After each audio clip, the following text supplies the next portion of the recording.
Malheureusement, si tu n'as toujours pas acheté les métaux précieux après la grosse correction de ce week-end, c'est que tu n'as pas encore compris comment ça fonctionne les marchés. Je t'explique tout vite fait. Un marché financier, les gars, il se charge. C'est-à-dire qu'au fur et à mesure que le marché monte, comme l'or par exemple, qui a fait que monter ces dernières semaines, ces derniers mois, eh bien, le marché était de plus en plus chargé.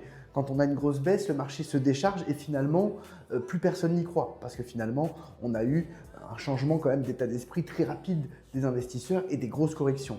Mais ce qu'il faut comprendre, c'est que quand on a des actifs qui sont dans des tendances de fond ancrées, ce n'est pas parce qu'il y a une violente correction que c'est terminé. La preuve aujourd'hui, le silver réalise 9% de performance, le gold réalise plus de 5 à 6% de performance. Et encore une fois, on l'avait vu venir, je t'explique tout. La tendance par exemple sur le silver, elle était tellement forte à la hausse que même après une grosse bougie comme ça, le silver il réagit. Il réagit pourquoi? Parce que quand on se met en weekly, quand on regarde un petit peu la tendance globale depuis des semaines, des mois, des années, c'est haussier. Donc même si on a un petit retracement, un gros retracement cette fois de 15-20%, c'était le bon moment pour acheter. Regardez ma position à plus 4600 euros. Bref, donc tu as vu au final, il fallait juste attendre une forte correction pour se placer à l'achat. Et sur les marchés, que ce soit sur les actions, les matières premières, les métaux précieux ou tout ce que vous voulez, c'est toujours la même chanson.